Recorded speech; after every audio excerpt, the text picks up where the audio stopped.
Oye, ¿eh? ¿Estás bien? Ah, sí, sí, sí, sí, sí. Pensando solo.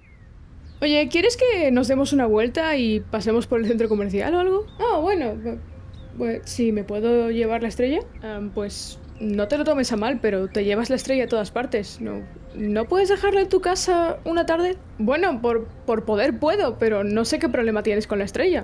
Es que cuando te traes la estrella es como si no estuvieras aquí, tío. Bueno, pues sí que estoy. Igual el problema lo tienes tú. Yo no te he dicho que tengas ningún problema, es solo que no me parece normal que no te puedas separar de esa estrella ni por una tarde. No tengo ningún problema, pero no te parece normal. Claro que no me parece normal, tío. Lo llevas a todas partes. Es como Mira, si yo no me llevo pudieras mi estrella sobrevivir donde sin me da ella. la gana, ¿Vale? Lo puedo dejar cuando quiera, así que no sé cuál es el problema. No lo puedes dejar cuando quieras. ¿No ves que no eres capaz de dejártela en casa una tarde? Soy perfectamente capaz de dejármela en casa, pero no me da la gana. Nunca te da la gana. No haces nada sin esa estrella. Estás obsesionado.